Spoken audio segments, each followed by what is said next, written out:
Hello, friends. Welcome again to another auction closing show. I am John, the 3D80s Kid, your host for the evening. And this is going to be for the Love of the Game Summer Catalog Auction. And I've got a couple of great YouTuber guests, the Tony Squared going on, as well as a very special guest. For the first time, I'm actually bringing on the owner of the auction itself.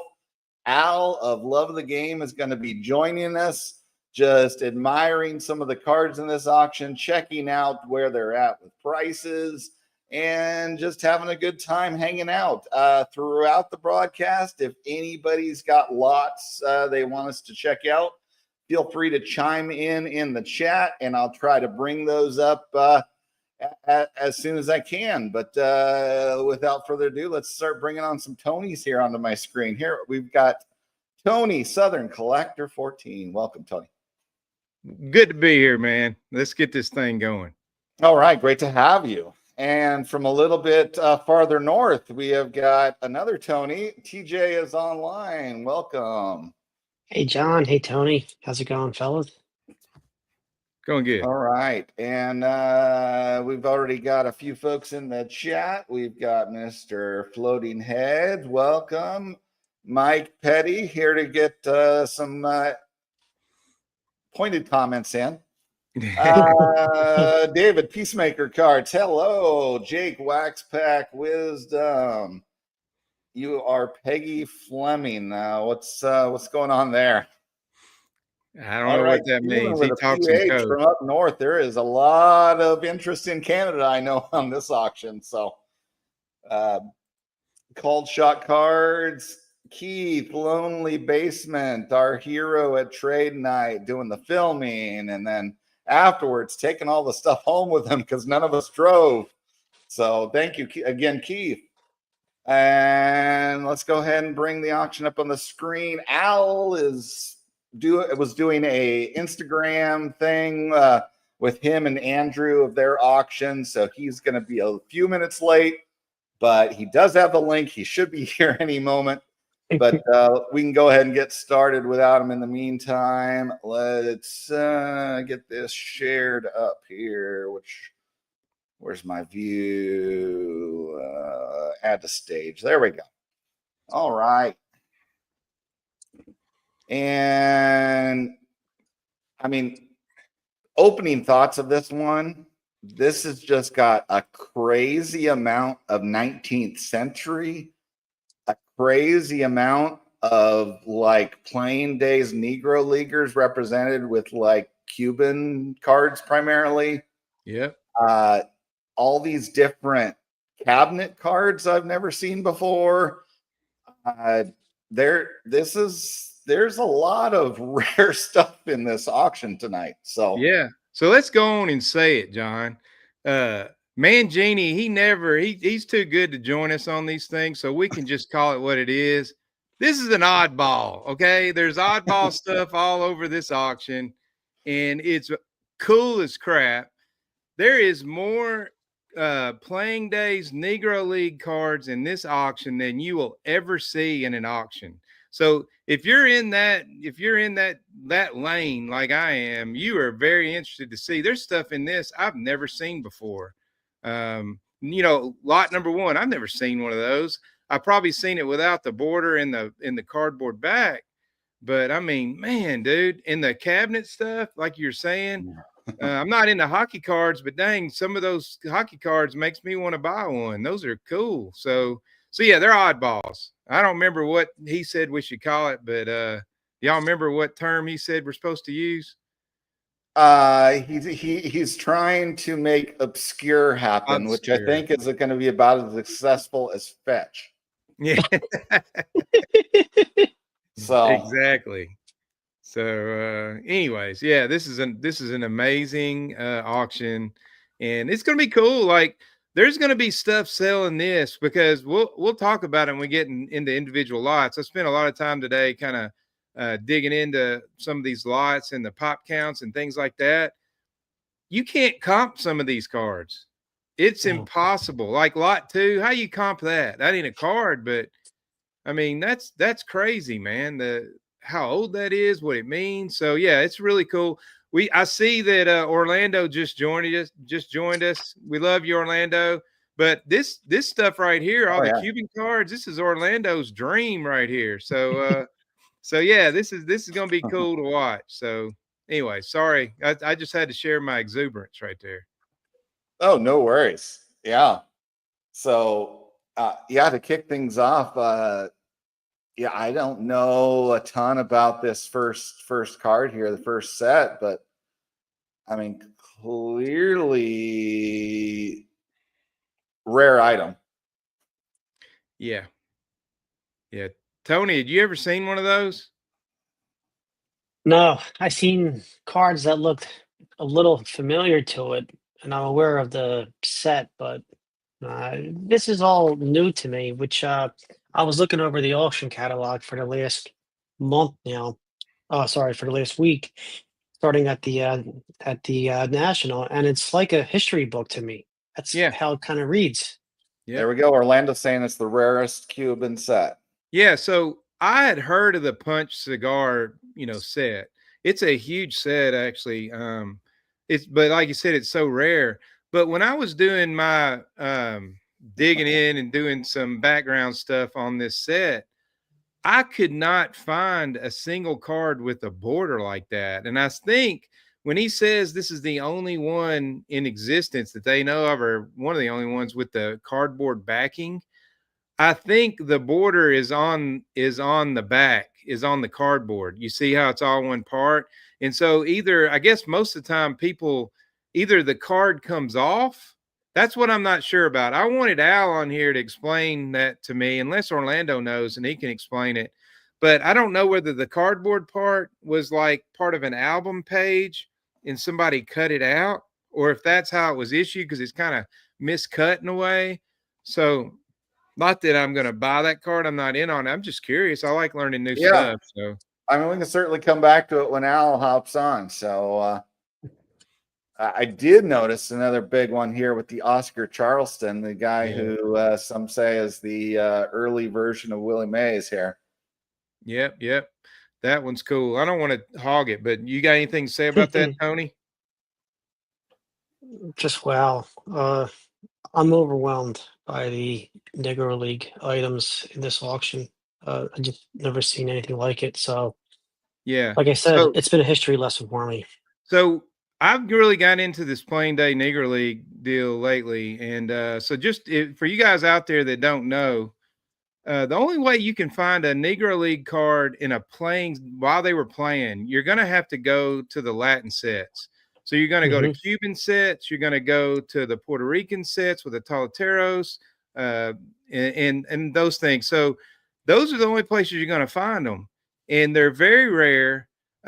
So if you get in that lane, man, when you see something like that pop, you got to go get it. So that Oscar Charleston, just to explain his history a little bit. Not only was he a great player, he's a top 5 Negro League player of all time. He's in the Major League Baseball Hall of Fame.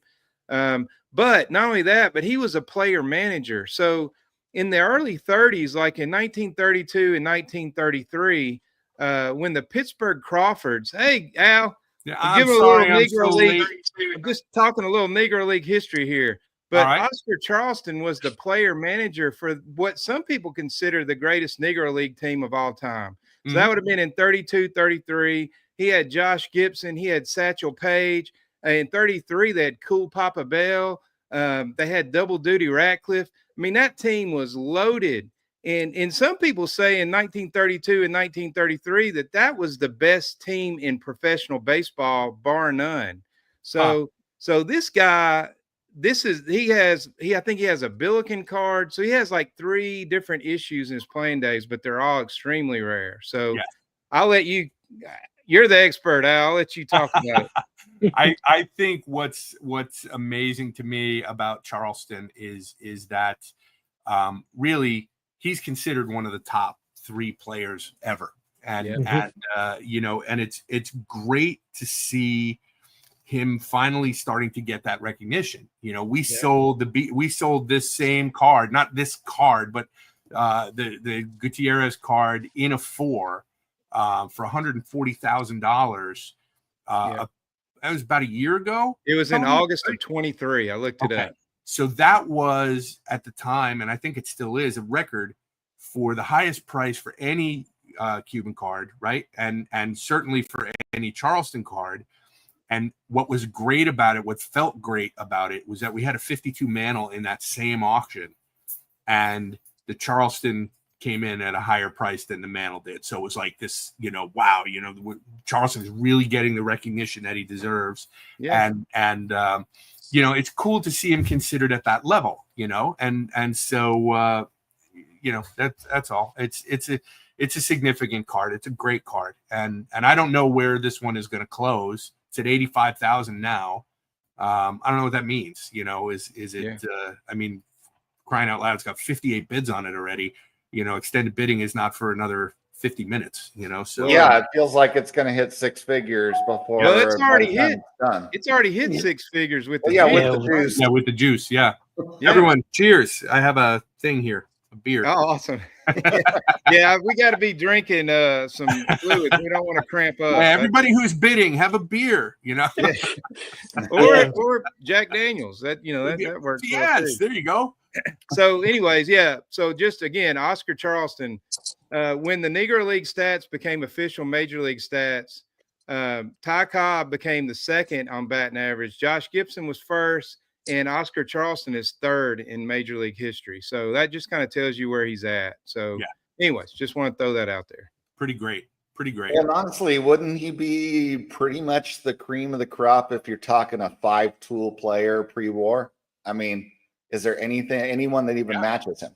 Yeah. No.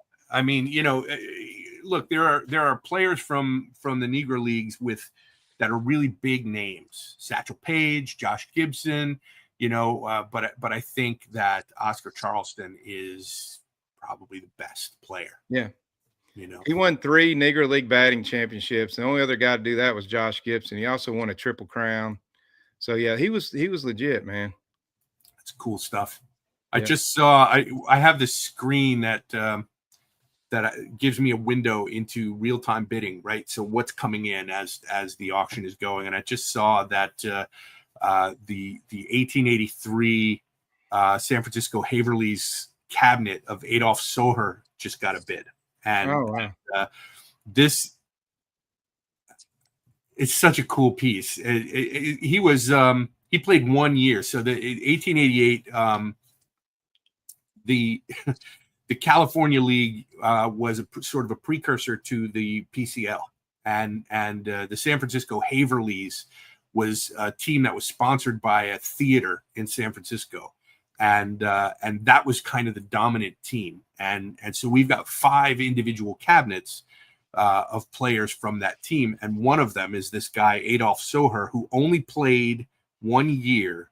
Story is awesome, and you can read it in the description. It's our lot number 326. But he played 1 year, and then he left, and he got a job at the post office, and he worked in the post office in San Francisco, and decided that he didn't make enough money, so he started gambling. There he is, and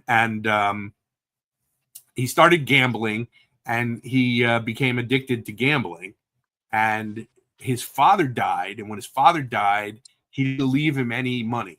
His father was well off, and he didn't leave him any money. So he stole $22,000 of his family's money, and he skipped town. So there's actually if you look at the lot listing, we found an article from the newspaper in 1883, or no, I guess it was later than 1883, but it's got an illustration, like a woodcut image of this guy, and it's clearly the same guy. And it's I put the article in there because I think it's so cool. It's such a neat thing. It's got the other one's got the image of him, and underneath it says "fugitive from justice." It's it's just such a cool that one. That's great. I mean, it's such a cool thing, and it's like a lower dollar item, but with a great story, right? And so the other guys, the stories for the other 4 players are about sort of their baseball careers and how they became the well-known old timers, and there were articles that were published in the early 1910s that referred to these guys as the original Haverly old timers, right? Except for this guy's got a story, and and so Yeah, that's cool. you know, so anyway, so that's that. I just saw that bid come over. That's awesome. Yeah. So what else? You have any questions about auction night or anything like that I can answer? I feel like I'm butting into the middle of a conversation because I was late. No, that's fine. No, not at all. Not at all. Nobody gets any cramps tonight, okay? Yeah, yeah. That Drinking plenty of water. Eat that was bananas. good TV though. I'm gonna send him a bunch of bananas. Just Yeah. So one of the questions John and I were talking about this before we went live. Your auction house, y'all do not allow the house to bid on anything. No. So y'all are. I love that about you guys. So we can trust you.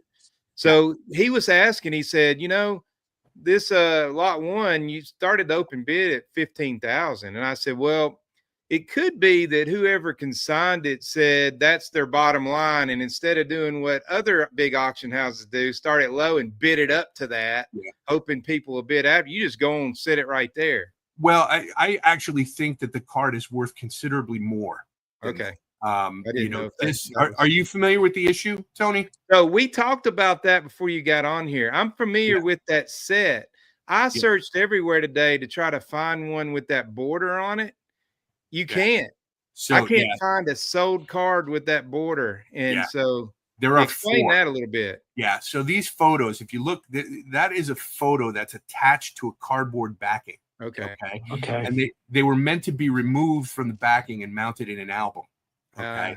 So every one of these that you see, and there's actually another one in this auction where you can see what they look like. Yeah. It's just the photo, and that border around it is gone, and it's gone on all but 4 known examples. Right. And so I've seen them all. This is the nicest one. PSA gave it an authentic because on the back there are 2 tiny little remnants of cardboard on the back, and we don't monkey around with cards, so we didn't take those off. But that's the reason why they told us. If you open it up to top right around the edge, you can zoom in and you can see these little specks, and that you see them there. And that's what they were talking about. That's why it got an authentic. It's ridiculous. Okay. But so the card is priced where it's priced because of its rarity. People who collect this stuff and understand that like finding one attached to the back is really, really, really rare. I mean, the issue is rare to begin with. So that's and to me, like I was in our live stream about I don't know, an hour ago. And I was talking about this card, and I really think it's one of my favorite pieces in the whole auction, just because of the rarity. It's just, I mean, it's mind blowing. It's one of these things that came into our office, and I was just kind of holding it in my hand, and I couldn't believe that I was holding this thing in my hand because it's so rare. Did you get to hold it raw? Yeah, I submitted this and went back and forth. It's not paper loss; it's paper remnants, Brendan. It's like little bits of paper that are attached to the cardboard. So it's almost as if the cardboard was mounted in an album and removed, or the cardboard was mounted in like a scrapbook and removed, and there's these little paper remnants, just 2 tiny little dots of it, and that's the reason why they told me that this got an authentic. And I mean, let's be nitpicky. If you see the other Punch Cigarros cards that have the backing, they look like they went through the wash. They're beautiful cards, but they're really beaten up. And so this is a beautiful example, but unfortunately, grading is what it is, and they have the policies that they have, and we have to live with them. And that's where we're at with this one. But it is a super rare card. It's amazing. Yeah. Very Just amazing. a note to everybody in the chat, if there's any lot number you'd like us to look at and go in depth on, feel free to throw that number in the chat, and I will hop to it when I can. So there's something that I want to address here in the live stream, if it's okay for me to do this. I saw an Instagram post just before I started our live stream from Rated Rabbi, who I'm not sure who that is, but I follow that account. Yeah, he seems like a really good guy, but he took a picture of we have a 51 Bowman Maze in the auction, and he compared it side by side with the PSA scan of the 51 Bowman Maze, and then he made a comment, and I know he wasn't. I'm pretty sure he wasn't trying to imply that we sweeten our scans because ours was brighter than PSA's. I wanted to address it just to make sure that everybody understands we're not sweetening our scans. We don't scan. We take photos with cameras, and everything is lit uniformly. Everything is lit the same way, and color accuracy is really, really important to me. I don't want somebody to get a card and be disappointed that the card that they got was not the way it looked in the scan.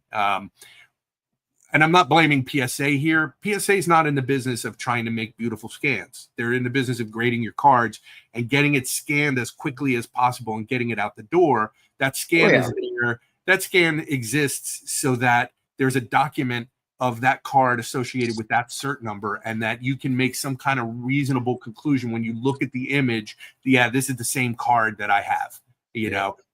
We are actually trying to present the card for auction. So we want it to look nice. We want to make sure that it's clear. We want to make sure that the colors are right.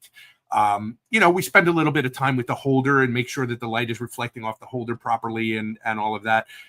Particularly with SGC cards, that gasket looks really cool when it's lit right. It's got kind of a little sheen to it, a little texture to it that looks nice. So we focus on that stuff. But if the card doesn't look right, we reshoot it. We're not sweetening scans. So I wanted to make that point for anybody who might have seen that. We're tagged in the scan. I don't think he was trying to hide anything, but I don't have the ability to respond because I'm here with you guys. Yeah. So I know. I would just bring it up. I mean, I've seen the same thing out of SGC, that they don't always 100% do perfect scans. Right. Some of Sometimes my cards, exactly. Yeah. Sometimes they're great. Sometimes they're horrible. They're not. I think. And I haven't seen this, but I think what they're doing is they're throwing a whole lot of scans on a scanner bed or on a they're shooting also with a camera, but they're throwing them all on a flat surface, and they've got probably an overhead camera. They're shooting from overhead, and then they're cropping everything into individual pieces. It's probably automated even. I'm sure that there's not a person. We have a person whose job it is to scan and photograph and do all of that. She spends her entire day making sure that everything is right. And so, that's our job. Our job is to show you what you're bidding on and make sure that it doesn't look crappy, but make sure that it looks accurate. Yeah, if I could just add to that, because I started scanning my cards last year after I picked up an Epson V600 scanner, and folks don't understand that it's not just like taking a picture with your iPhone. First of all, you hook up the scan bed, then you got to pick the DPI. After you pick the DPI, then you got to pick the color. And with the color, they got auto, they got black and white, and they got color. And if you scan in bulk, and if you have one black and white card, and then you got multiple color cards of varying, 1950s and 1960s and so on, the scanner's going to try to pick the one it thinks it's best. And then the color representation, in addition to the card itself, it's not going to look like what it does. And that's why we see a lot of scan differences, not only between PSA scans in the 8 millions versus the 9 millions, but also in our own scans too. So you just got to set that setting up. We shoot properly. One at a time. Yeah. We shout one card at a time. Which is the right way to do it. Yeah, when you look at the group lots of graded cards where you see 8 in a grid, right? Like a complete set or something like that. Each one of those are actually shot individually and then stitched together in Photoshop so they look like a grid, because we want to make sure that that everything is accurate. So everything, there's a thing called barrel distortion that happens with a camera lens that sort of makes it like, if the piece is too big that you're shooting, it distorts the edges of the piece, like makes it look like it's curled up a little bit. So we don't shoot anything that's that big that way. So, we don't shoot a group of cards. We shoot them one at a time so that doesn't happen. All right, back to the cards. We had our first lot request from Orlando with this one here with Pop Lloyd here. So. Hey, Orlando. Yeah, so this one right here, again, this is a killer card. I'm going to speak for Al. This card is amazing. There has only been 5 public sales on this bad boy since 2007. Not this particular card, but just, this issue with that player on it. One of them is and ours. The last one was a 1.5 SGC 1.5 sold for $59,000. So if you want a nice card, fellas, at the price it's at right now, get your butt and bid on that bad boy, because it'll be an awesome card to own for that price. I mean, bid it up. That's an amazing card. It really is a great one. It's I love all of these Caribbean cards that we have, and this one in particular is the one that we sold prior to this that went for 58 had some damage on the front, and so it's really cool to see this one clear without it. Yep. Yeah, it's an amazing card. Yeah. Again, one of the best Negro League players of all time. Dude's an amazing player. So. Oh yeah. Oh, and Jim Kramer told me to tell you earlier today. He said, when you talk to Al, tell him he should have done this in 2 different auctions, so I had a better chance.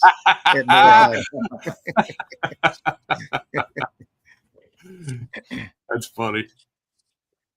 Oh yeah, this is one of the cards I was curious about. All these 1916 M101 that seem to be really rare backs don't seem to be generating the interest like you get with the T206, rare back folks. Yeah, I think in some cases here we've got opening bids are kind of high. And if you look at historical sales, these are not as common as T206s. So I don't think they have the same kind of love, and people don't understand, like that Mall Theater card up in the front of the auction, the Burgess and Nash cards that we have here. I think we have a Standard Biscuit, and we have a Gimbels, the Gimbels Walter Johnson. Yes. Those cards are so rare. But I don't think I don't think they're as well known. One. Yeah. It's a great card. And it's beautiful. Yeah, that I wrote a little bit about that one. Same image as a Cracker Jack card that I picked up. Yeah. So all those Mendelssohn issues are great. I love them. Yeah, they're awesome. I know our buddy Greg with Midlife Cards loves the M101, so he talks about that all the time. So good stuff. Targeting is that the Walter Johnson? That's the gimbal. Yeah, that's Mark's. Mike says he wants the gimbal. Go get it. Yeah. All right, and then our next lot.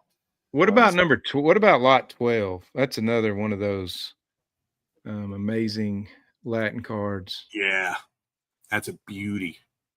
So again, you ain't gonna run across that very often at all. The last public sale of that one was in May of 2020, and there's only been 3 public sales of that card since 2012. And when you look on VCP and you see that sort of thing, that tells you what an amazing card that is. That if you want something that other people ain't got, that's the kind of card you get. So great player. The last one of those sold in 20, a 1.5 sold for $11K. So again, this one, even with the juice, is a great price. Jump in there and grab it if you're interested at all in this kind of stuff. Great Negro League player. So anyways, beautiful card too. Yes. Yep. All right. And then we had a request for 16, so I can just click a few times here to get to that one. There it is. Hold on, go back to 13 real quick. Oh wait, that was the Gimbels. All right. No. Yeah, there you go.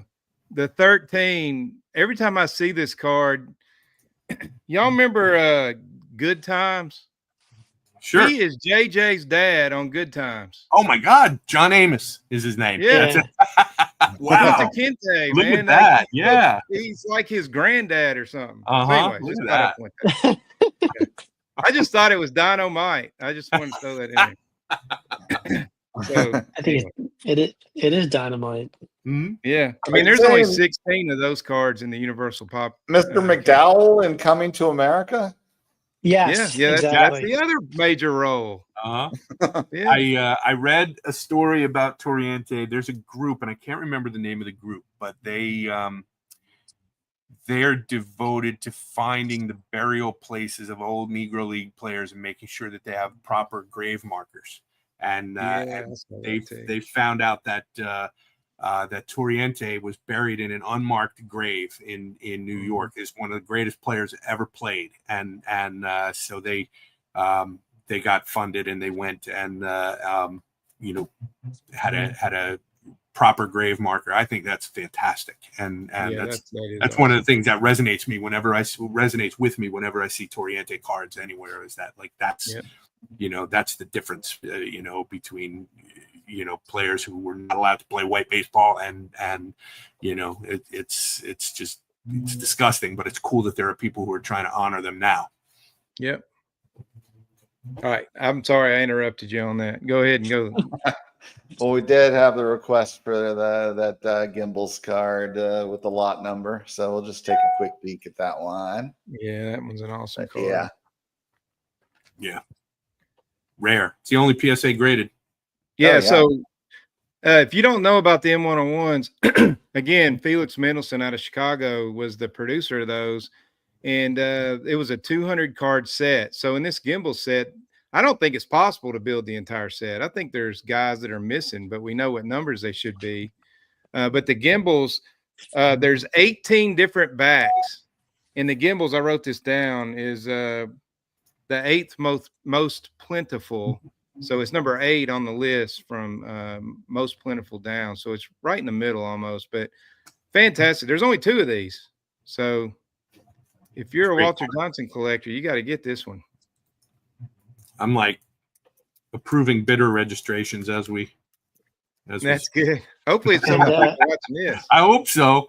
Yeah, usually on auction night we can't approve new bidder registrations because we check references and everybody's closed on a Saturday night. But if you leave, if you're using eBay as your if you give us your eBay ID, I can look and I can see your feedback rating, and if you have sufficient number of transactions with 100% feedback, we'll register you. So that's what I'm doing right now. Or we can do like Facebook. You can just tell us who it is, and we can all see if we can vouch for them. How about that? It's amazing, and this is kind of a thing because people register and they say, "Well, I'm a member of this, this message board," and it's kind of like that might be true. But that doesn't say anything about whether or not you pay your bills. Yeah. And it's hard to sound like you're not trusting, but at the end of the day, you're protecting all of your other bidders and your consigners, right? So it's a thing. But anyway. Well, Mookie was asking you, Tony, if you were caring about this one here. So I don't even know what you're talking about. Get that one off the screen because I got a placer bid on it. So just go ahead and go to the next lot. All right, then. What do we got? 63 from Jim Kramer. Hey, Jim, if you're watching. Yeah, buddy. That's an awesome card. Yeah. So, again, this is a Puerto Rican set, and there was 3 years of the Puerto Rican sets. I'm not sure this one isn't mislabeled on the slab. I would think this one because the sepia tone ones with 47 48s. Like right here, I want to show you this one. Yep. Switching over. I'm watching. This is what's the back of that one look like? Is it got the colored writing on the back? Because I was looking on the cat. Yeah. So the ones that aren't colored are that one's right. You're right. Never mind. Yeah. So but you saw me put my glasses on. You scared me, Tony. You scared me. Man, no, you're good. I've got that one. Well, that's the 4950. So yeah, I didn't have my glasses on. I'm sorry. I'll keep my glasses on the rest of the night. But so a lot of the 4950s in and the ones before it, which is that one, they use the same image, but it's just a great card. Yep, low pop. So of course Tony has it already. I've had that one for a little while. So that one's a lower pop than mine though. It's a year earlier. So I got a little confused. Sorry about that. All right. Looks like we got Paul Fast Breaks and Breakfast with a lot request here. There's only 18 of those, by the way. So a Jim Thorpe postcard here. It's pretty cool. Man, that's cool. Quite the Olympian. Defied odds. Yep. Yeah. Went to the same school that Chief Bender went to. Carlisle School of Indians. I did not know that. I didn't know it either. Bender was there before him. That's him right there, right? The second.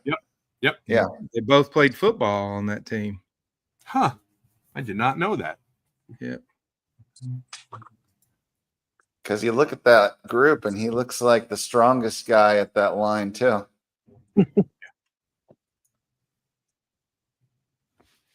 Yeah, that's a beauty. Those came from outside the hobby. They came from a person who collects Native American memorabilia, who just happened to have a bunch of Jim Thorpe stuff, and didn't realize the appeal in the sports hobby. So that was kind of a neat collection. Came from the Southwest. Mm-hmm. Yep. John, I'm just putting my lots also into the chat so they can go in order. All right, cool. Another Jim Thorpe, if you did 147, it's a really cool lot. Which one is that? I'm scrolling. What was that It's number? the New York again? Giants. Oh, It's the yeah, New that's York a Giants, great panoramic photo. Number? Lot 147.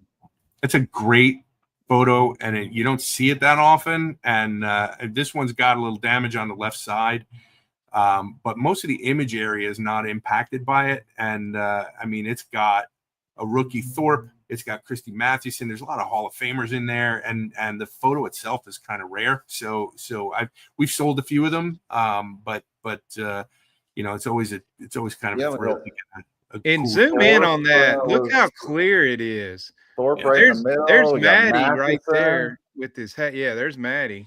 John McGraw. But yeah, Jim Thorpe is in there. There he is, back row. Yeah, right there. Yep. Yeah, great stuff. Extremely cool. Marquardt is in this photo too somewhere, if I'm not mistaken. He's not. Is McGraw in there? I didn't look to see. Yeah, McGraw was right next to Maddie. Right there. Oh, yeah, there he is. Yep. Yeah. Andrew, our photo guy, he's a Giants fan. He could just rattle off the name. There's Marquardt at the bottom right. Marquardt's over here on the bottom right. Yeah. Just a really cool thing, man. Yeah. He can just go through this photo and just pick out every player and tell you who every one of these guys is. It's uncanny. It's remarkable how good he is at that. And the Bat Boy down there in the front just kind of adds a little something to it. Yeah. So, yeah, it's cool. That is awesome. All right. Not that expensive either. You can get it. List. What was next? We got 8.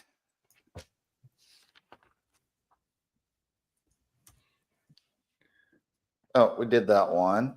And then you had 71.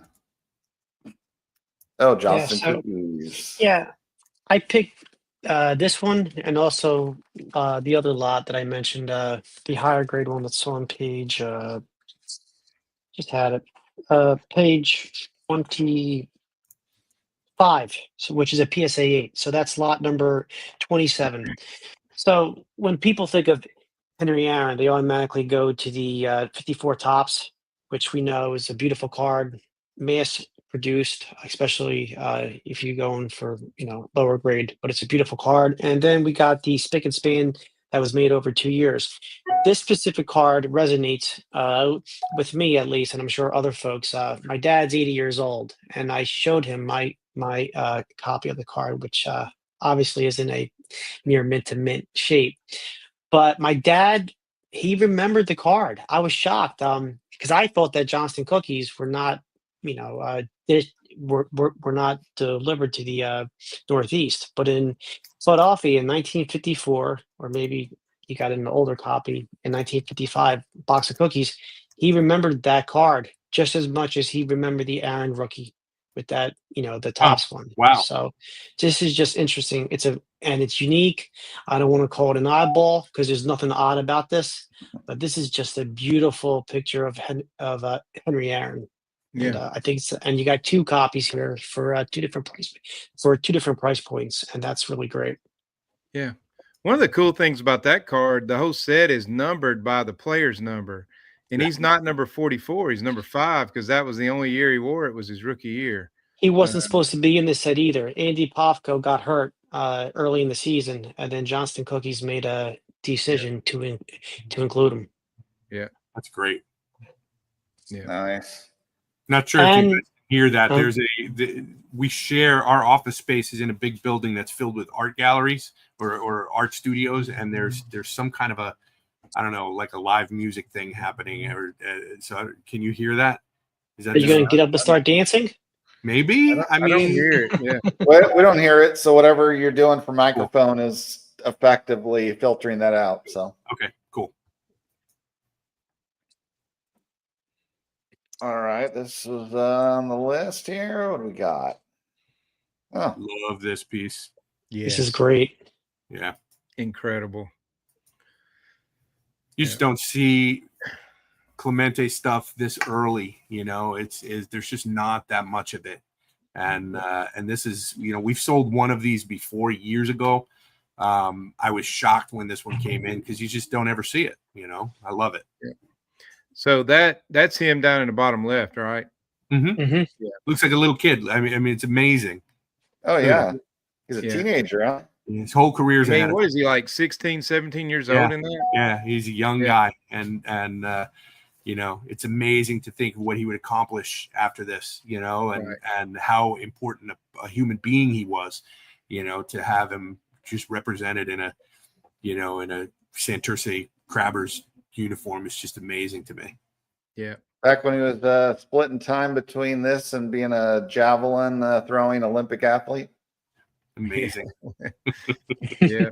Yeah. He grew up right down the street there. So from San Juan is where that stadium is.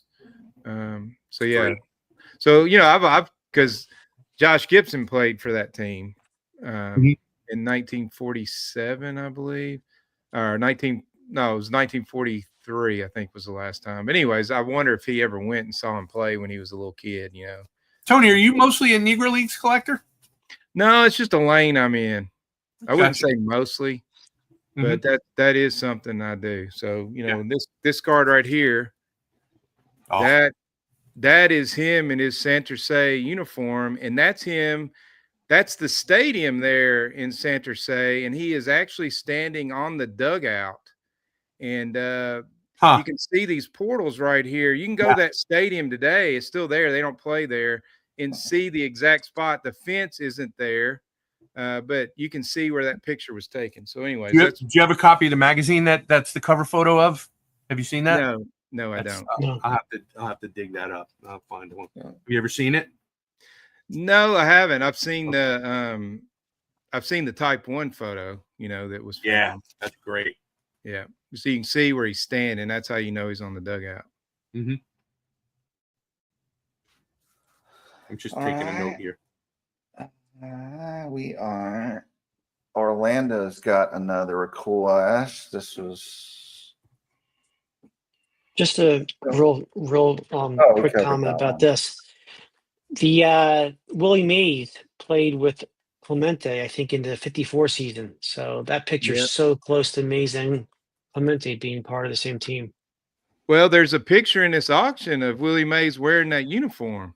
Yes, there is. Yep. And is that is lot 274. Tony's beating me to everything tonight. I'm sorry, man. I'm just excited to be here. We all excited. Al, you missed my opening, dude. I said this is one of the most insane auctions because it's got so many different lanes and avenues and cool stuff. It's got the Negro League stuff. It's got the Type 1s. It's got the items, the historical pictures. I mean, the 19th century inventory is insane. Yeah. It's really hard. I get so excited about this stuff, guys. I love this stuff so much. And it's like, I start getting like a little kid when it starts to crystallize in my mind what this auction is going to look like, and how am I going to present this? How are we going to do this? And then what's the response going to be? And it starts to get to a point where you're like, wait till everybody sees this. This is crazy, and I mean, those hockey cards are like nothing that I've ever seen before, those sweet caps. And they're beautiful, and people were just swarming us at the National, to look at those. It's just, it's so cool to see the enthusiasm, and makes it feel like we're doing something right. I went by your booth like 8 different times looking at all that stuff, and you were tied up every time I tried to talk to you. So I didn't want to bug you. I always feel bad because I want to talk to everybody, but I never. Zoom in on the image of Maves there in that uniform. That uniform is one of the coolest uniforms ever. But look at all the Latin kids. Yeah. Patting him on the back. That's in that stadium right there. So very cool. Awesome photo. Yeah. All right. We're going, let's go back to that DiMaggio card, though, that Tony suggested here. So a potential 101 situation here. Yeah. This is great. What a great piece of research that the consignor did on this. Just unbelievably cool. To have a card like this, there's a little bit of a misconception that the 3 arrow cards all were found all at once, and that's actually not what happened. And there's a little bit of back and forth that happened earlier this week on 54 about this. The Schumacher service station cards are were a regional issue that nobody really knows. I know the answer to that question, floating heads. I know I know what it went for. Anyway, so the Schumacher service station cards, there are PSA is graded 9, so they're rare anyway, and nobody knew where they came from. There was a Gargiola, an Aero service station Gargiola that popped up on eBay at the end of last year. And based on that, the person who consigned this DiMaggio knew where he could get one, I guess. And so he got the DiMaggio. Maybe he bought it on eBay. Maybe he had it. I don't really know how he got it. I don't know all the details there.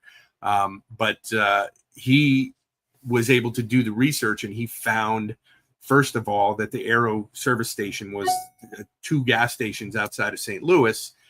And then he figured out that if you look at the back of the card, there's this weird little strip, and this card has it. The Gargiola had it, and so do all of the Schumacher service station cards. And what it is it's a strip from, it's like the remnants of paper from a wrapper of Curtis spearmint gum that was attached to the back of these cards, right? So the working theory is that you went and you filled up your tank and you got a card with a stick of gum, right? So it was that research that made PSA recognize the set. And then after we had this in the auction, the owner of the Musial said, "Oh, I have one of those," and he brought it to the National, and he wound up selling it at the National. I saw the card; it was graded. He had it. The person who bought it had it graded by CGC, and so they also recognized the set, which is kind of cool. But just an incredible card. I learned since this auction went live that floating around somewhere is a Warren Spahn from this same issue. Somebody had one. Somebody reached out that had one. Doesn't have it anymore, but he had one. It's a pretty phenomenal card, given that it's a newly discovered playing days card of DiMaggio. I mean, when does that happen? And it's the only known example right now. I mean, sometimes when something gets a little bit of publicity, you start to when something gets a little bit of publicity, you start to see other examples of that thing that sort of shake out. When somebody sells something for a lot of money, somebody else says, "Oh, I have one of those," and then all of a sudden there's two. So who knows if that's going to happen or not? But it's pretty cool to watch. Yeah, bids are coming in. We're heading into extended bidding, which starts at 9:00. So this is historically a time during the auction where it gets impossible to keep track of the bidding. We're getting a bid every second or every 2 seconds or something like that, and it's just overwhelming. I have this screen that's just populating and populating, and every time it populates, there's a whole new list of cards on it. So that's pretty cool. So your closing procedures again. It doesn't close until there's no bids on any lots, right? So, all right. So explain that. It stays that way, okay, until midnight, Eastern time. I'm always talking in Eastern time. At midnight, there's a second clock that starts ticking, okay? That clock ticks down for 1 hour. And at 1 a.m., anything that hasn't gotten a bid in that 1 hour closes all at once. And so, we're assuming that on those lots, the bidding is done.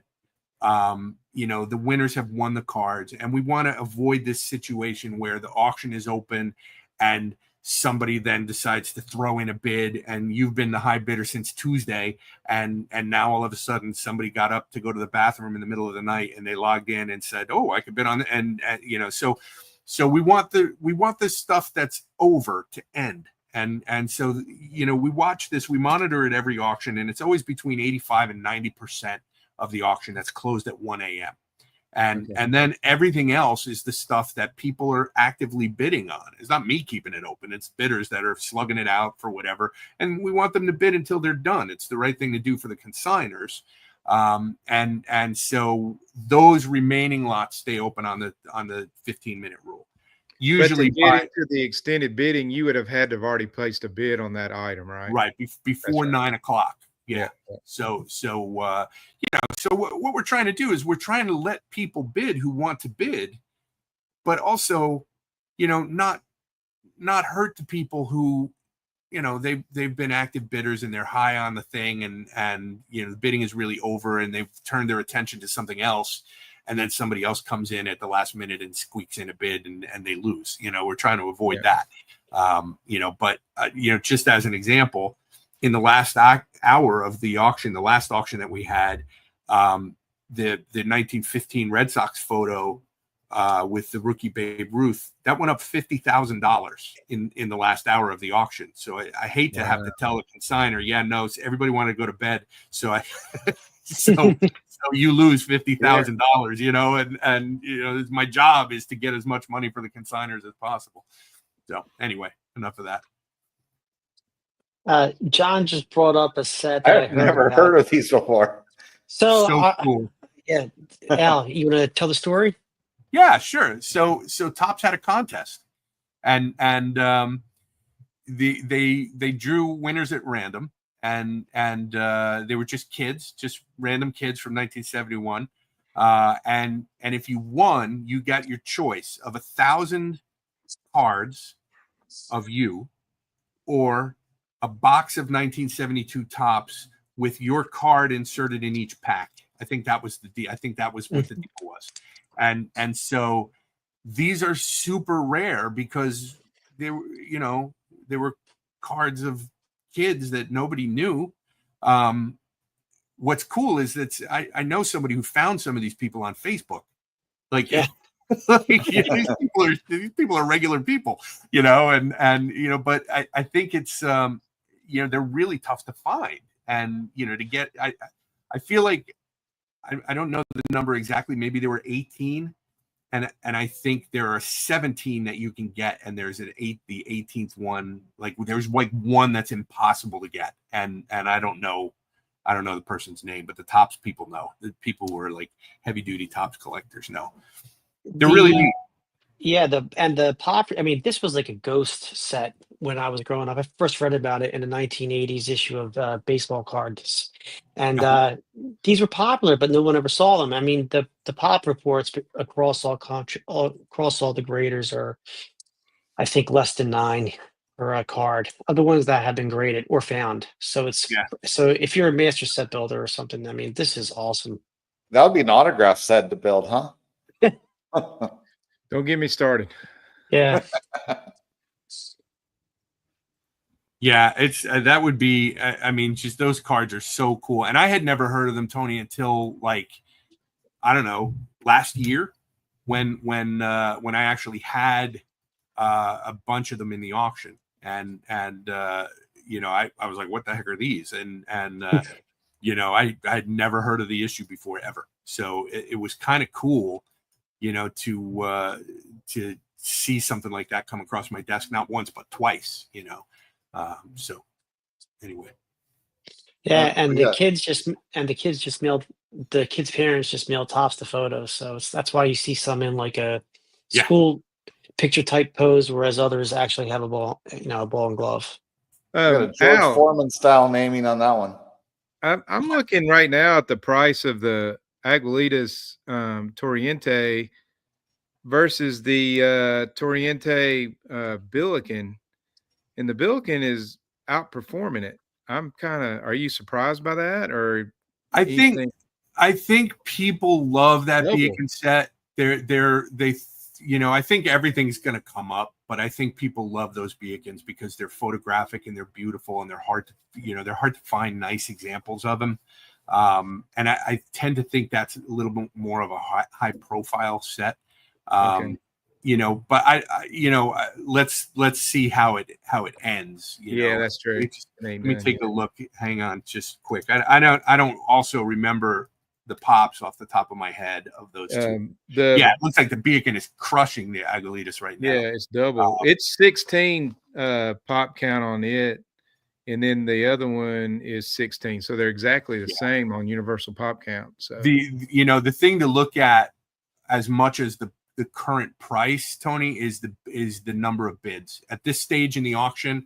You know, and the Aguilitas has 37 bids and the Beacon's got 33. So I think you know, it could be that there's more people on the Aguilitas, but I started it lower than the Beacon just based on historical pricing. And so, you know, it may, you know, it's got a long way to go, I think. I hope. You know, I'd like to see them both get over 10.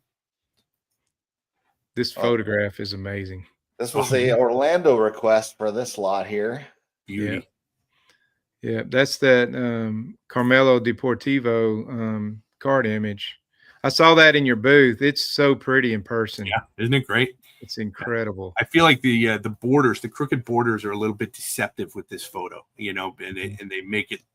You know, if you're a card guy, you look at that and you think, oh, it's off center. You know, but it's a beautiful photo. You know, it really is. Yeah, zoom in on his face there, John. Look at that. Oh, his eyes. Detail. And if you compare it to the card, which is how we're used to seeing it, right? The card is like this grainy propaganda card. You know, it's not the propaganda. The Carmelo Deportivo. It's not a propaganda Montiel. It's a Deportivo.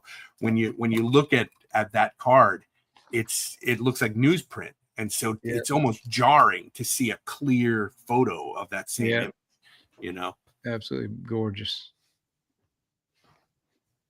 Well, 53 Jackie just got a bunch of bids. The handshake photo just got. Jim Brown just went up to 30.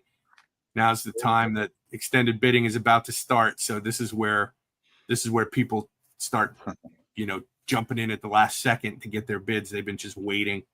You know? That's what I'm doing that now. Jumping in, we're around 50 people. If there's any lots you want us to check out, go ahead and throw the lot number in the chat. And we need to talk about lot number 7. To me, out of all the lots, that one right there is one of the most significant things that's in this in any auction I've seen in a while. I know Andrew is extremely passionate about this. I talked to him about it in Chicago. Yeah. We looked at it together, and it's just incredible. It's a special piece. It really is. You know, for those of you not aware, who are watching, you're not aware of this. This is when Jackie Robinson was playing in his first game with the Montreal Royals. This game happened in New Jersey at Roosevelt Stadium in Jersey City. And he hits a home run in his first game. A lot of people didn't want him to be there. And George Shuba was the next batter. He's in the on-deck circle. And Jackie hit a home run. And when he came around third base, Shuba was waiting for him at home plate, greeted him with this handshake, which was like the first act of kindness that was shown towards a black player in an integrated game. And the media really picked up on this. And George Shuba's son, Mike, who is the consigner of this photo and also of a lot of the other Shuba or all of the other Shuba stuff in this auction, has made his life's work basically to illustrate the importance of this handshake and to sort of pass along his father's legacy. His father played a few years in the majors, but this was a really meaningful thing. What's weird about the photo, it's the only example of this known to exist. There are other photos of this handshake that are taken from other angles. This is the only one of these. And years ago, this was like stuck in a book. And when they opened up the book, the photo tore the emulsion off the front of the photo in some places. And we actually show in the lot listing what it looked like before they sent it off to Paul Messier, who is one of the leaders in photo restoration. He went and he restored this, and he did some in painting. Yeah, see that's the same thing in Youngstown, Ohio, which is where Mike Shuba lives. This was George Shuba's hometown, and it's a big sculpture. It's beautiful, and so they did this restoration. But as part of the restoration, they had to cover the back with Japanese rice paper, which stabilizes the photo. It's what they use for photo restoration to keep the photo alive. But now you can't see the back, and because you can't see the back, PSA won't authenticate it as a type 1 or as a type anything. So it's interesting to watch because the people who are bidding on this are not necessarily the people who are married to, oh, it's got to be type 1. I won't collect it if it's not a PSA holder. The people who are bidding on this are the people who are bidding on it out of the historical significance of the photo, which I think is really cool. It is cool. Every photo, every one of the photos, when you search for this online, if you see, I'm not screen sharing, so I'm pointing my cursor where the restoration is. It's his back arm and the back of his pants, and that's all in painted and restored there. Yeah, you can see, you can kind of tell. Yeah, in his foot, his back foot. Yeah, in sock. But when you look online for this photo, every example of this photo and every newspaper article, it's all originates from this example. So that same restoration is in every one of the photos. They use this as the source image for every one of them. So wow. It's kind of interesting. How long ago was this restored? Do we know? I think there's a date. Hang on a second. Let me look at the listing. I think there's a date on the let's see, 2006. Okay. Yeah. So it was done by Paul Messier. I don't know what Mastro's involvement with this was. I know that some of the Shuba stuff, some of George Shuba's stuff, like his like all of his awards, he was on the 1955 Dodgers, so he had a World Series ring. All of that, a lot of that stuff got auctioned off years ago, and that might have been in a Mastro auction. This photo obviously didn't sell, and I don't know that it was ever presented with the degree of, historical, like this is a great photo, and I don't know that it was ever presented that way. Unfortunately, all of Mastro's historical sales and all of their information and their lot descriptions and all that valuable stuff is all not currently. Yeah, maybe somebody else wants to talk about that a little bit, but it's not available online right now. It exists, but I hope you win it, Steel City DW. Good luck, Dan. All right, so I am going to politely excuse myself, if that's okay, we're now in extended bidding, and I am about to get hammered with phone calls and phone bids and things like that. So I want to be ready for that.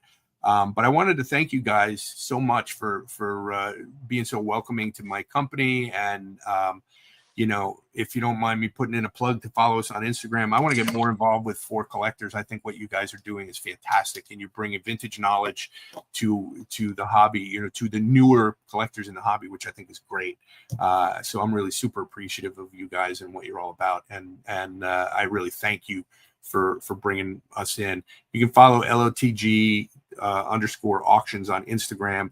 We're not Ken Golden. I don't have 800,000 Instagram followers. We had 1,999 at the beginning of this stream. So if somebody would just go over there and be number 2,000, I would feel really honored. Well, Al, I mean, the fact you're not Ken Golden is why we love you, buddy. Oh, wow, that's you're awesome. one of us, man. You're a collector. Yeah, if we were Ken Golden, I don't think we'd want to hang out with you. Well, you'd be going, oh, doing all this crap. And of course, you wouldn't grace us with your presence either. So it's not my style to criticize. What I really meant was that he's got this massive following on Instagram and a TV show and all of this other stuff.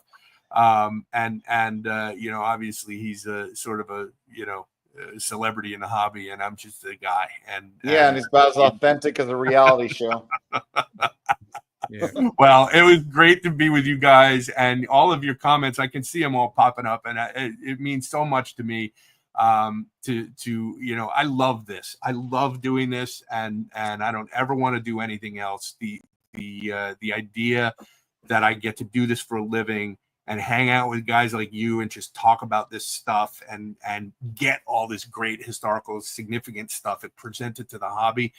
I still wake up in the morning every day. I can't believe I get to do this, and I don't ever want to lose that excitement, so stuff like this is just great. But anyway, all right, enough of speech. I'm going to go answer the phone. And all right, go do it, man. It was great to have you, Al. Thanks so much for joining. Thank you, and I hope to see you guys again soon. All right, see you, buddy. All righty, take care. Bye, Al. Bye-bye. Oh. Man, what a good dude, man. Oh, yeah. Good people. Definitely. Yeah. Well, we got a few more items that are in the queue here. Anybody that's in the stream, feel free to add your lot numbers you want us to take a peek at, and we'll get to it in the order we receive them. So here is another one from TJ. Oh, withdrawn. Uh-oh. Is the next one still there? Nope, your Topps dice lots are gone. Interesting. All right. So Dan, who's in Rome, I don't know if he's still on here, but he was suggested lot 7. Oh, yeah, that's what we just talked about. Yeah, we hit that one pretty good. Yeah, I think we covered it. All right. Vintage oddball cards. Rick has got 682. Are you still at the 49er game, Rick? Yeah, I saw that one. That thing's pretty cool. I'd never seen that before. You got 3 Hall of Famers in one card. So the umpire is O'Day. He was the umpire on the Merkles Boner play, I believe. And then Bresnahan is the catcher. Oh, that's all I was wondering who the catcher was. Yeah. And you got Wagner, Bresnahan, O'Day. There we go. Yeah. Yeah. Pretty cool card. Yeah. Few bids on that one. 48. Yeah. I've never seen it before, so it's really cool. Yeah, these WUNC, there are usually not very many in existence. So it doesn't indicate a population in the description, but those are usually very low. So yeah, I wrote that down. I didn't really research it. I just wrote it down as an interesting card. All right. Next, we've got Matthew Glidden, lot 845, a special Billy Martin never seen pose. Let's check that one out. Matthew works for Love of the Game, and he did a lot of the copyright with the sports cards. Oh, cool. Yeah, I've never seen that image before. That's really cool. Is this Japanese then? Yeah, it looks like it. Yeah, Japanese card, and they use a photo from 1951, I believe. Right, Tone? Is that the Mantle logo? Man, I have no idea. The Mantle rookie Yeah, year that's logo. the one he had on his sleeve his 51. rookie season, I believe. Yeah, Yeah. that's pretty cool. And Martin's first card So was young. it 51? Was his rookie year in 51 or 52? His first Topps card. I forget. I can't remember. Yeah, I think 52 Topps is a rookie card Yeah. for him, isn't it? I know he had a card like Or- an oddball card, but I think it is.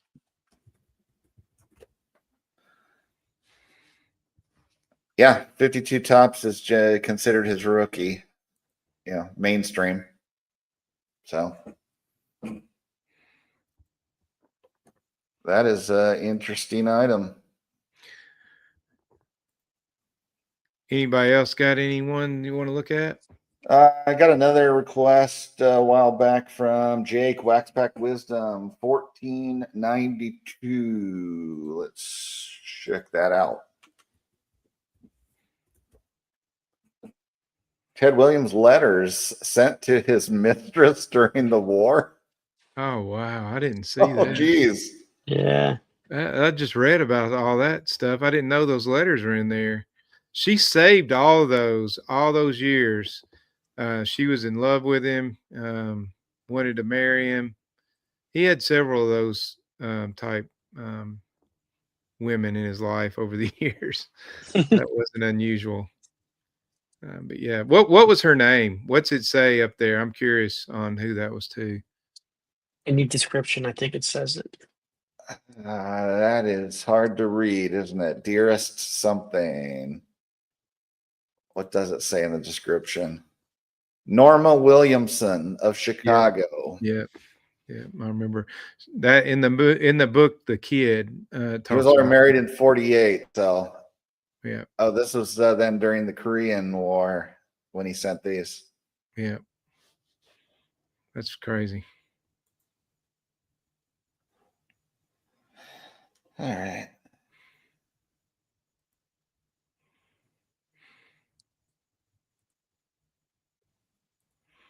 Oh, Chris said he's in good spot right now. Don't bid on anything he's winning. Let's look at a couple of these polar bear lots. Just kidding. Because those were on my list, Chris. You probably already got them, but there's two back to back. I'm not going to bring them up. I don't want to make you mad, but there's some. Of course, if they don't have a placer bid, they ain't gonna get in on them anyways. But Well, I think I've got another lot number here from Floating Heads. yeah, that's a nice one. Oh yeah. Yeah, I had that one on my watch list. If there was so that's a pop, universal pop of only 16 of those, and that one. Here's the year after that one. Same set. So they changed the image on it, and anyways, it's got the red writing. You can see where it has the remnants of a scrapbook. But that's the Willard Brown in the following year. And anyways, that's a fantastic card. That one right there, I was trying to comp that out just to see. And you can see the scrapbook on the glue on it. That one right there hasn't sold. I mean, there's only been 5 public sales since 2007. So when you try to comp something, you're trying to look for recent sales. There aren't any. How does it still qualify as the 3 with this back? That's probably an old one. I didn't look at the cert number. Yeah, we can't tell SGC cert, so it might have been an old slab and then re-slabbed, I guess. Yeah, you have to look it up. Yeah. The next lot 63, is a really nice one too. Same set, only it's that Hilton Smith that we, Yeah, we checked out this one. Yeah. So yeah. And again, you can't comp that one. There's only been there's 11 sales of that since 2006. Oh, you said he's not bidding on anything polar bear. So if you Okay. want to show those, we're fine. All right. Yeah, those are lots 49 and lot 50. They're the, some of those cards that were a little more scarce that back in the day people thought were, like the Lajoie and the 33, the Oh Dimmitt. yeah, I've heard of Ray Dimmitt being one of the rare common guys. I think these are these the two toughest to complete the polar bear set? Yeah, it's the Dimmitt and the O'Hara. Now, I don't know about that. Chris could tell you. I'm sure he'll pop up and tell you all about them here in a minute. But yeah, that one, the last sale on that one, a PSA 1 sold for $3,100 in May of this year. So that's a good looking card. And then the next one was that's the O'Hara, right? Yeah. Yeah, these are the two that usually give people the hardest time. Yeah, the really that tough one players. I would comp that at about $10,000. I don't know what's it at right now. It's at Wow, 2,900. So what? About 3,500 with the juice. Yeah, that one's way underpriced right now. It's hard to comp, but I think it's way underpriced. So I don't. It's got a MC qualifier on that. Yeah, it's miscut because the bottom of it you can't see the name all the way. Yeah, but if you're still trying to put that set together, you're going to need that card. So yeah, that's similar cut to the Hugh Jennings portrait I have, where it's authentic. Yeah, Greg Miller just popped in and said that SBC card was graded in January of 2004, the one that had the glue on the back. So it was an old grade. Yeah, that would be a 1 every day today. Yeah, yeah, pretty much. I mean, those are the cards I hop on as advantageous with damaged backs.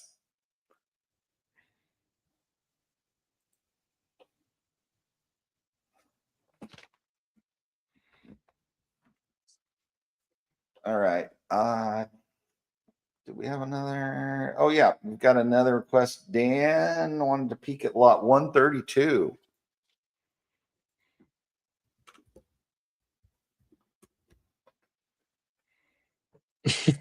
Oh, a scar box. Oh wow, that's cool.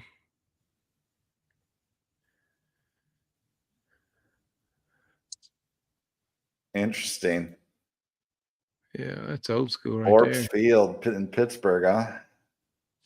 Wow, look at the inside. The inside of the lid's got color Ford Field on it. Oh, that is awesome image there.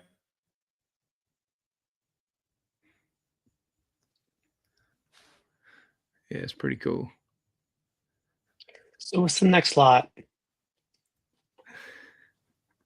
Well, one of the items I wish I'd asked Al about, I had pulled off of my list was this. It's like, yeah, those are cool, man.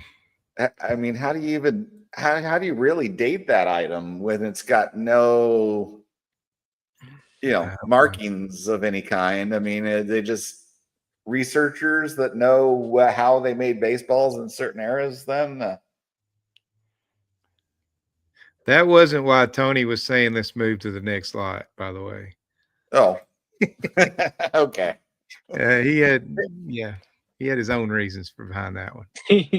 But a lemon peel style baseball is what they're calling this.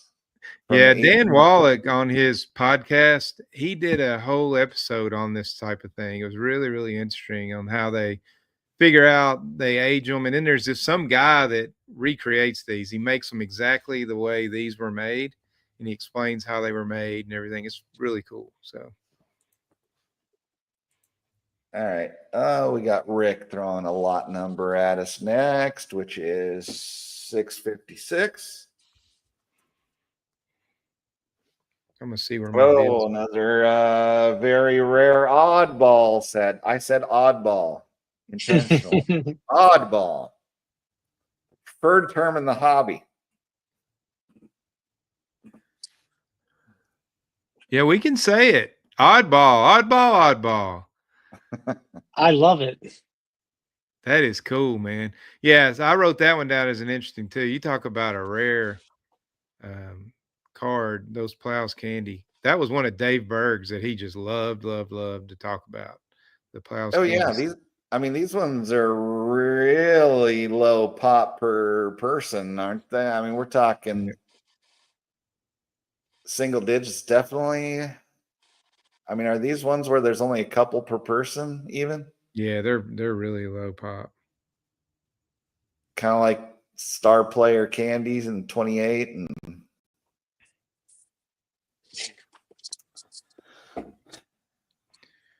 All right. Next one, we've got 5-cent wax. Tyler with lot number 57. Oh, Martin DeHigo. Nice image on that one. Yeah, it's beautiful. Some kind of premium thing? Did they they did premiums in Cuba too? Yeah, they did. I gave actually gave Orlando some in Chicago as that were made in Cuba. So yeah, those are like really paper thin. They're almost like a thick newspaper almost. Not quite that type of paper, but it's paper. It's not cardstock. So a lot like the premiums that were issued here in America. So pretty cool though. What's the back of that one? Is it plain or has it got biographical information? It's on it? plain completely. Okay. All right. Oh, but I noticed in Rick's comment, he called that Plow candy a goal set. So yeah, those have got to be probably 1 or 2 pop per card. Would be my guess then if he's calling it a goal set.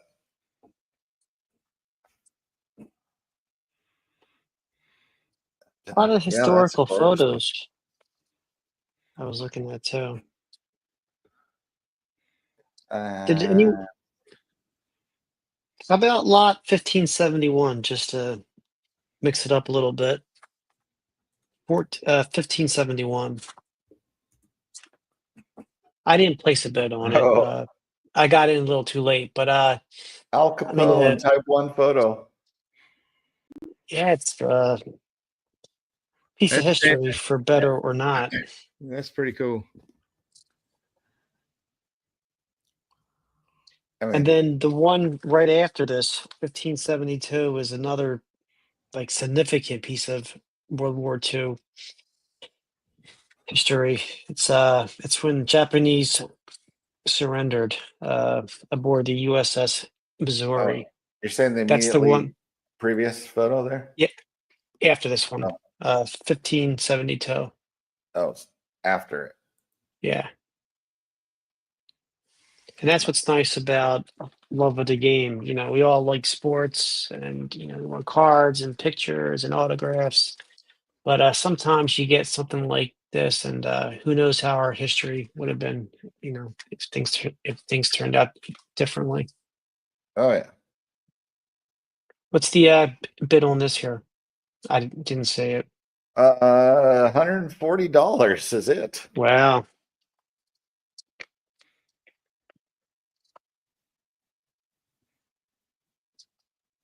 All right. I'm kind of surprised no one brought up the hockey cards. I know Al mentioned it, but it's a near complete set.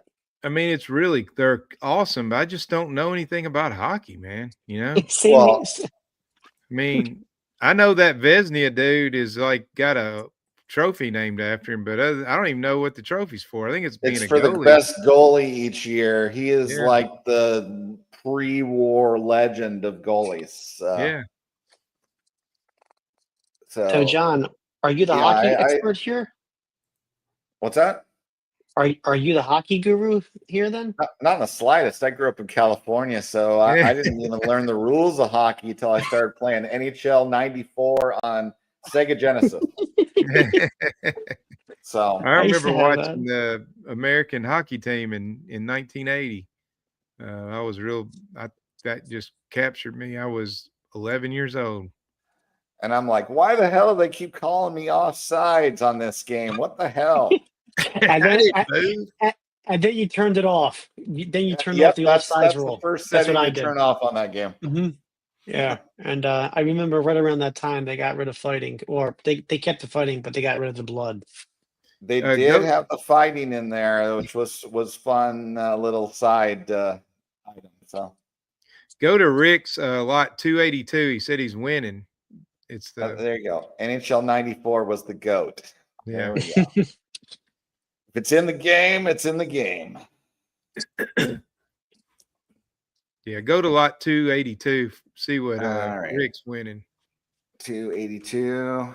Is that the photo of the Dodgers playing in the Olympic Stadium? Yeah. Oh, that's Seal Stadium. Oh yeah. That's But pretty when cool. they first moved to the West Coast before they finished Candlestick. That's real cool.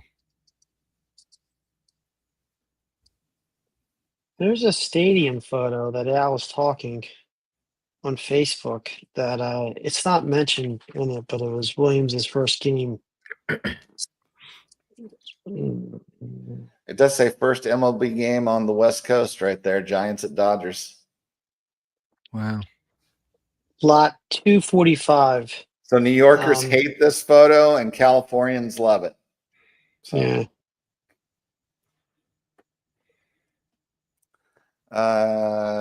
245.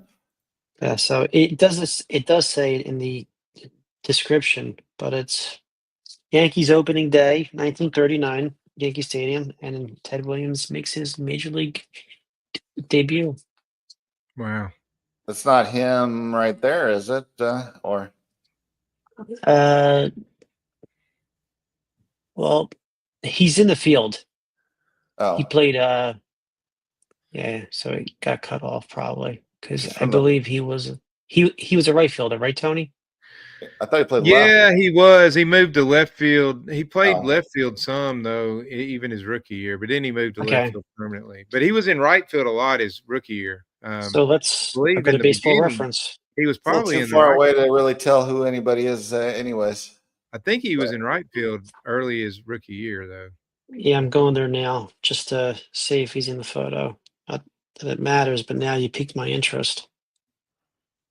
So you gotta go. Apparently, Lou Gehrig's final opening day also. Mookie, we got a pro hockey He was team in here right field, is Nashville. what they're saying. Yeah. And Oh, it's he- unfortunately not shown. Ah, So Yeah, he he is played. in right field in this photo, which is out here to the right and not out of frame. He played right field initially, and then I think his second year he moved to left, and the left field guys rode him mercilessly. And that became his rookie year. He didn't hate the fans yet. His second year is when he started hating them. He made a couple of errors out there, and they just wouldn't let him go. What is 828?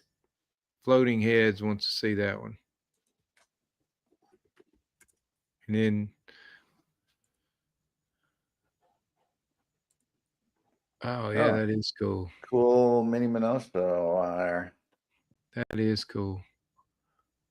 So it's what, minor league, Pacific Coast League. Yeah, that's what it looks like. So he initially came in with the Indians, I think, in 49, and didn't do very well. And well, he didn't get on the field a lot. They were loaded, had Doby and all them guys, and so he got sent down to the minors, and shortly thereafter is when he got dealt to the White Sox because he was expendable. So yeah, that's a really cool card right there. What is 1044? Orlando wants to look at that one.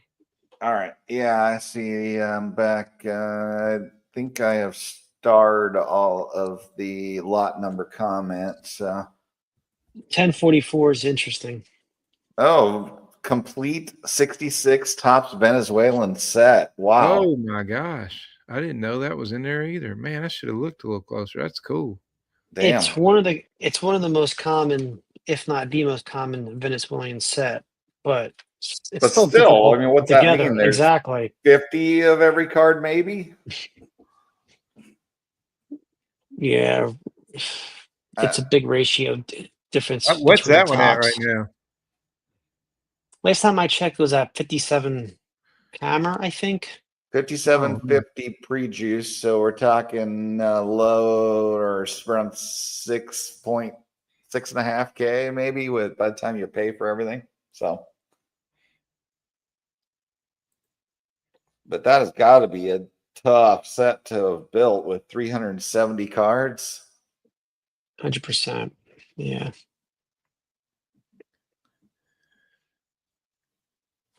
Floating Head said that's the only known copy of that Minoso. Oh, cool. Rick, we'll do that in a minute, buddy, because I got another request from Matt Glidden of lot 335. It says, yeah, it has an interesting story. Oh, I noticed that image with the derby hat there is kind of cool. But watch Burnham. So what is going on here? Old Judge. This dapper portrait of manager and umpire George Watch Burnham displays well in spite of tack holes and ink marks along his right edge. That inform his SGC 401 technical grade. Suit hat, crucial to his nickname Pocket Watch. What led to this oft-used and eccentric nickname? One story says the actual watch that begat his name belonged to Hall of Fame player Joe Kelly, who received it earlier from teammates. Kelly objected to an in-game call by Burnham, safekeeper of that same watch, and Joe unknowingly destroyed his own timepiece during their ensuing altercation. Okay. You had a comment, Tony? No, I said Rick was wanting me and wanting us to tell him what we're bidding on. He would tell us. But, yeah, that's a Mookie special right there. That's a pre-century Mookie special. Yeah, look at that hole. I mean, yeah, there's one in the bottom too. Is there the telltale sign of a Corona? What? Send it to Mookie to get the idea on that thing. But, you know, what a card with that suit there. So. That is cool.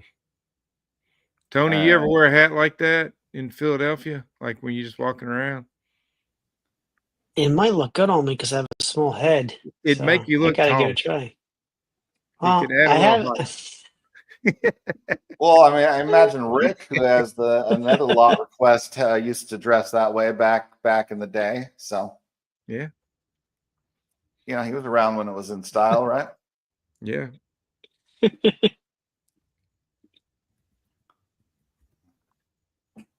Oh, we got that one already. We got Jake had a 222. What's this one? Oh, some Hall of Famers here. Hornsby, Hack Wilson, Al Simmons, and Jimmy Fox. That's cool. Yeah. Wow. Look at Hack Wilson. And he still holds the single season RBI record, right? Yeah, he looks like a darn fire hydrant. Oh, yeah. You know how his gouty looks? It makes him look cartoonish, like a Bugs Bunny cartoon. That's really what he looked like, man. Oh, yeah. Yeah, well, honestly, Wagner as a shortstop isn't too far off from that look either. So, yeah. Wilson had he had some chemical issue or something. So something happened to his legs. I forget, but he was all muscle. Yeah, he was. Probably built like Garrett, but half his height. People say that about me, Tony. Just almost a great shot. Well, you do got some. Well, you do got some guns there, Tony. You want to show? Show a little bit. Yeah. All right, I've got one more in my queue, and then I need to catch up again in the chat. I've got Dan Still DW is winning this one. So it's extended bidding. So if you haven't bid, you're out on it. Oh, wow. Good That's a luck, nice one. Dan. Yeah, buddy. Look at that copy. It's a beauty. Registration is one thing with that card. That one's nice. Yeah. Oh, yeah.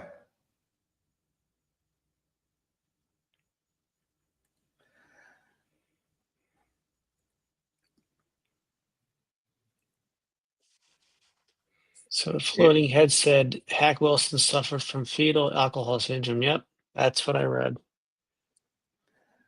What, that make him shorter than he should have been? Yeah. All right. Let's see what else we got.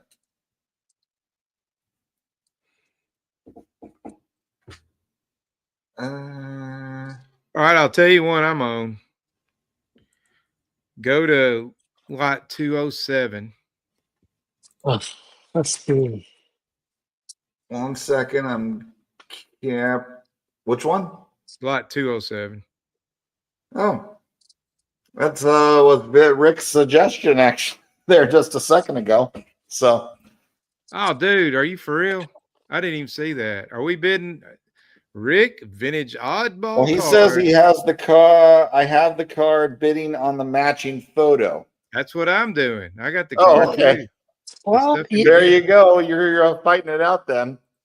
so well, Rick did say, tell me yours, I'll tell you mine. So I guess it came Yeah. out. Uh-oh. At least one of them.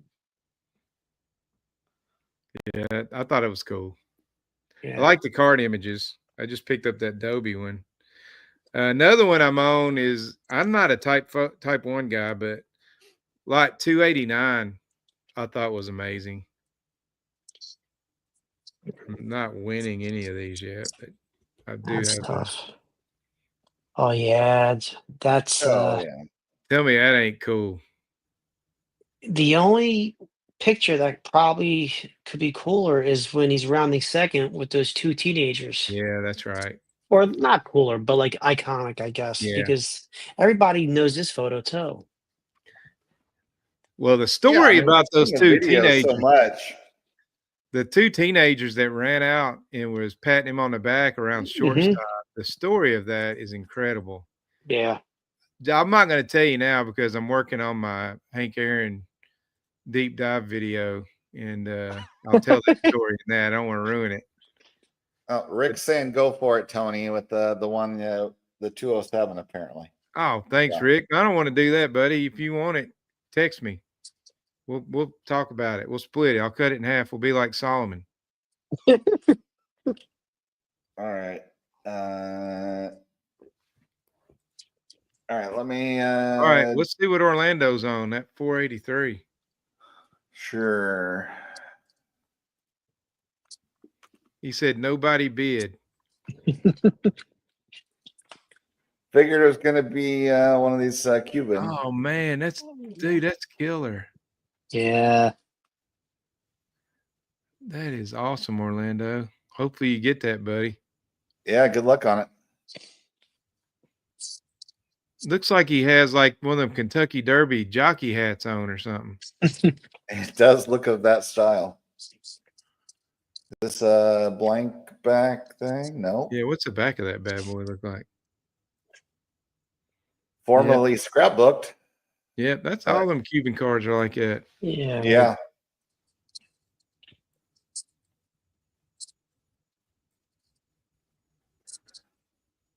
Scrapbooking was pretty popular all over, especially everywhere. Most surviving Are they- examples from that number in the single digits.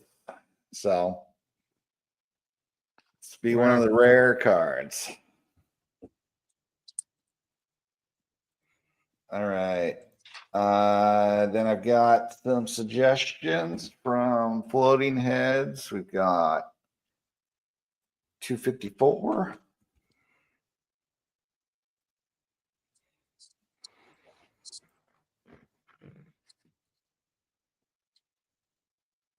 Oh, like a whole team set, isn't it? Is this photos? Yeah, snapshots. Campy? I got Jackie there, all kinds of there's Shuba.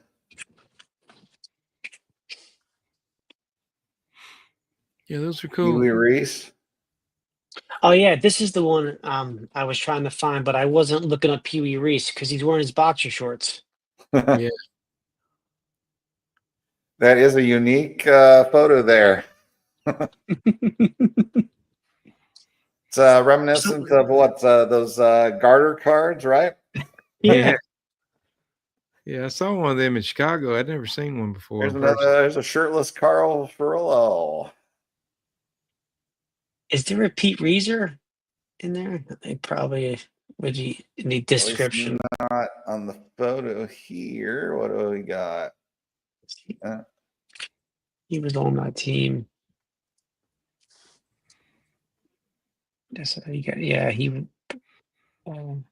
Yeah, 52 total snapshots. So he's probably definitely in there.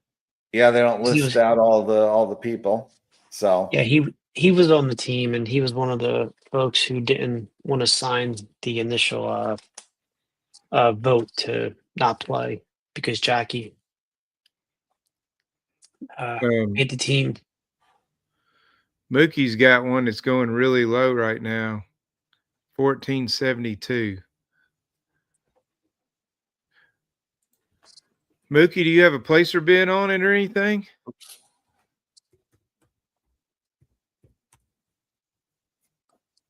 Yeah, I saw that one. The autograph's really faded, I think, isn't it? Yeah, it's a ballpoint signature and is faded. Yeah, it's a little unfortunate with how pale that is. Yeah, it is low though. I think it's an early signature too. Yeah.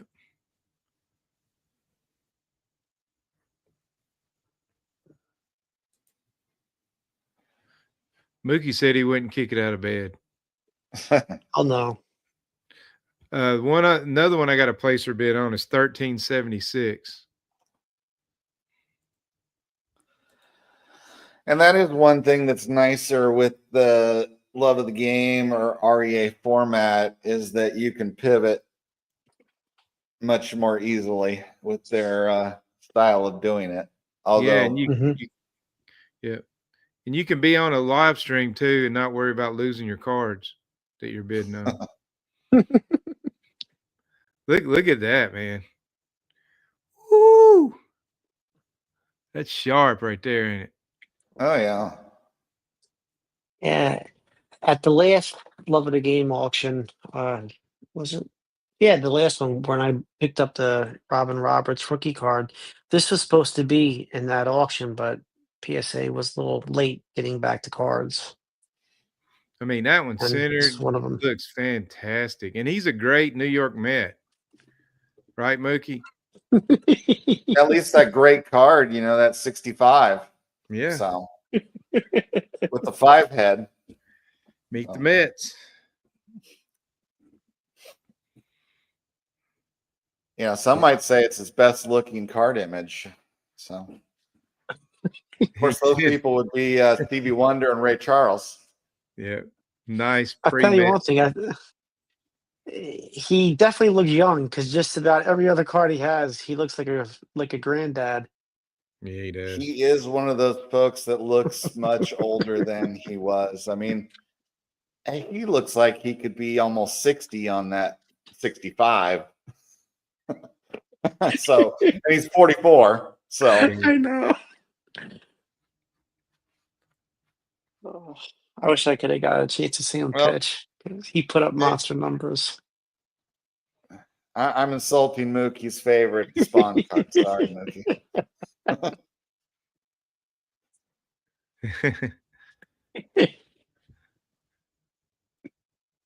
I saw that. Well, there we go. Rick only snakes from Mangini, so he's not going to snake from you, Tony. Rick, great minds think alike, buddy.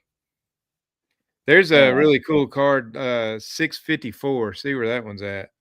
All right. After this, Floating Heads did have a couple more suggestions I've got queued up. Yeah, 654 and 655 are two pretty rare cards. Brenner's Bread, those are tougher.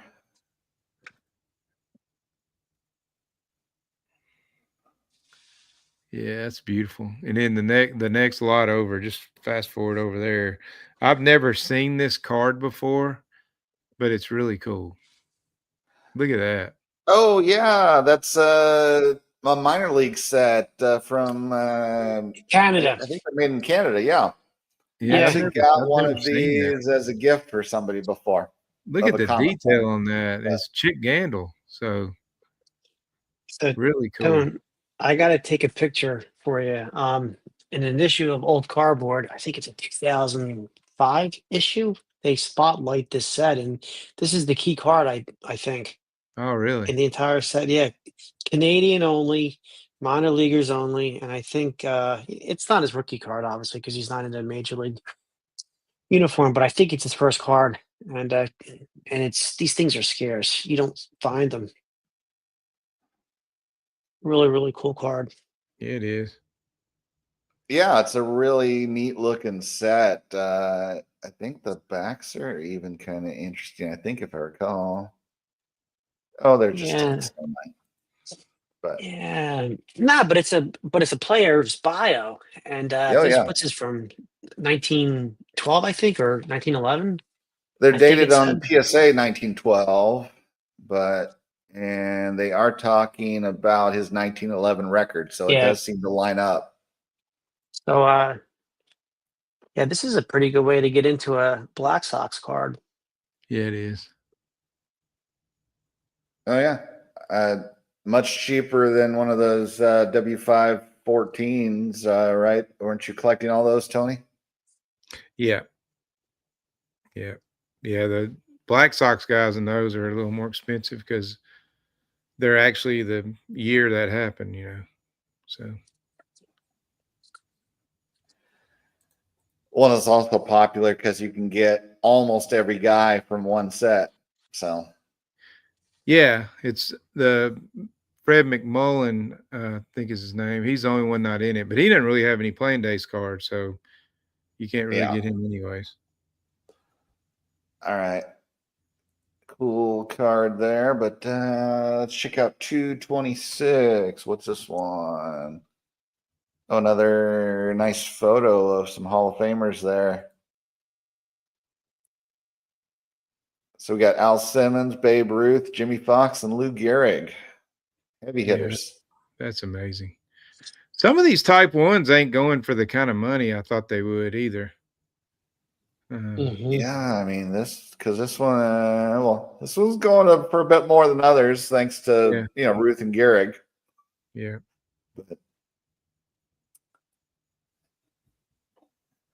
That's a nice one. Then we've got 761. What is that?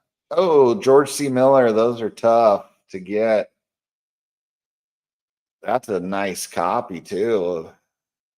Yeah, but usually these things are like ran over by a truck fashion. I don't think I've seen this card before. I think it's the first time. Yeah, I've never seen it either. Yeah, this set is challenging because I've earmarked a lesser guy to try to go for in this one, and it's even a modicum of eye appeal is going to warrant somewhere between 500 to 1,000 for a lower tier, a bottom tier Hall of Famer in this set. So yeah, remind me of the Diamond Stars a little bit. They do have the different color scheme there, although this one is a little more pastel with the look. So I like the sunset, just with the lines.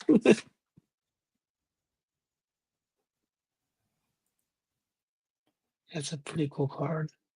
Yeah, that's what I agree that for a Jimmy Fox card, that is not a crazy price right now. with him being almost like right below the top tier in terms of pricing usually. Yeah. So Heck of a ball player. Heck of a ball player. I read up about him, and he got hurt and he started drinking, and his career just went down. And he still had some really good years towards the end. yeah, he mantled himself before Mantle. Yeah, exactly. I mean, well, isn't what Jimmy Dugan's sort Yeah. of loosely based off of him? So Yeah, that's what I was going to mention. because did he Dugan. actually manage in the women's league? Is that something he did, Jimmy Yeah. Fox? Or? Yeah, he did, but they said that he wasn't like Dugan in that film, and he was actually a pretty nice guy to the girls, and he got along. But And he Yeah, never they said, got to make it more dramatic. So and he never said there was no crying in baseball. yeah, that's a shocker. You know. Yeah.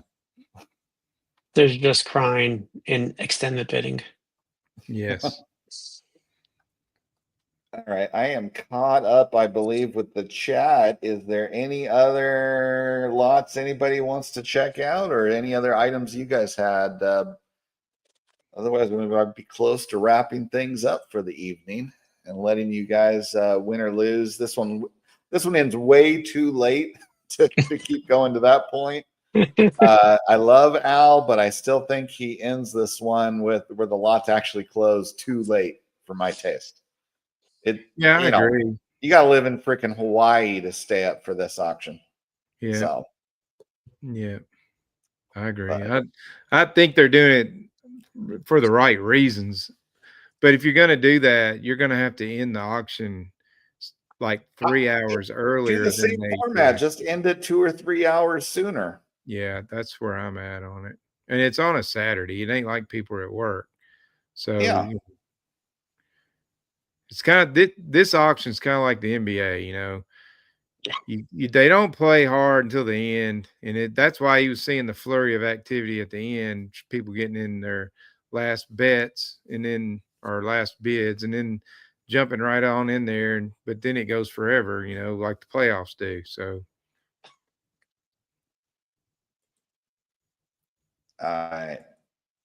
Still got 45 people in here, but I guess nobody else has any items to pick.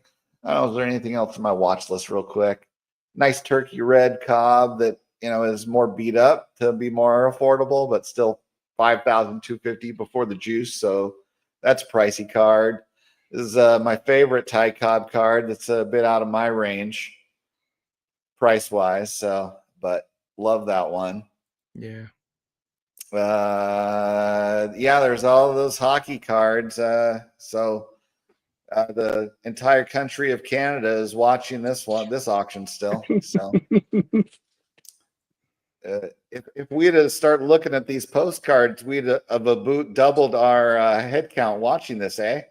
Yeah. But, Well, guys, if we're about to shut it down, jump over there to Jeremy Lee's and we can have an all-nighter. He's about to start his up. So fun night in the hobby. Yeah, any Cincinnati Reds fans, you can get a seat from the stadium here. I thought that was interesting from Crosley Field. So yeah. And then this one I thought was interesting. That was like a partial uniform of this player who they don't even know exactly who he is. Oh, wow. It's kind of like you're buying into a mystery that maybe you can keep researching and solve. His first name is Glenn, last name is S, but they don't have exactly who he was. Wow. From a minor league Winston-Salem uniform here. You got his cleats and his stirrups and his pants there, at least from his uniform. So that's cool. Thought it was kind of cool. And then there was all these lots of old time gloves that were kind of neat. Yeah, I bought some like from catcher mitts, and then there was these ones were 50s era gloves from 5 different manufacturers. Thought was kind of a cool lot. It's only $60. Yeah. So Yeah. I bought one last year as a kid size 1940s glove. It's tiny. It's made for a kid. Mm-hmm. And I'm going to put it in a shadow box for Oakley's room. And thought that would be a cool thing for his room. Yeah. And then, these cabinet cards, though, I think we pulled on up near the beginning with Al that it's like West Coast. Was it Pacific Coast League yet then, or whatever was going on the West Coast with baseball players here, cabinet cards. Yeah, that he I'd said it never was seen before. Yeah, that's pretty cool. So these are out of San Francisco. Rick would probably know. He was around. So yeah. Yeah, they had I always like to watch that card. So they had all four of the baseball players out of that champion set. So we got one other suggestion here. Matthew, lot 611.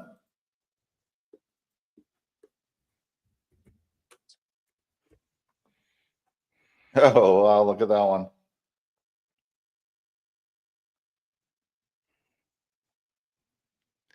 like Uncle Sam. It does look like he's Uncle Sam there. So who is this guy? Oh, appears in full Uncle Sam regalia. Oh, there you go. He's what, some politician or something? I don't know. Weird. Okay. He got included in a card set. That's cool. Interesting. Apparently enough people care about it since it's up to $14.50. Wow. Interesting. Might be a local sponsor or tobacco grower. Thanks for the info there, Matt. All right. I think we're about ready to wrap things up, aren't we? So thank you, everyone in the chat who joined us. And thank you, Tony. Thank you, Tony. It was fun, man. Love doing these shows with you guys, and love interacting with all you folks in the chat. This is a fun time for me. So everybody, if you want to catch another one, I am doing also this month, I'm doing a second show for the REA summer catalog on the 16th. And I think I know I've locked up Blue Jacket for that one. Dave Berg wanted to join that one. And maybe I think Rick was begging me to be on that one. And we might bring in Mike Petty to give him a shot if he wants to be on here. So that should be a fun show here next weekend. So, but everybody, thank you for watching, and everybody, good luck if you're bidding on something. I hope you win. I guess maybe throw later in the comments if you won something. I'd love to hear about it. So yeah, that'd be awesome. Everybody, thanks for watching, and we'll see y'all next time. Take care.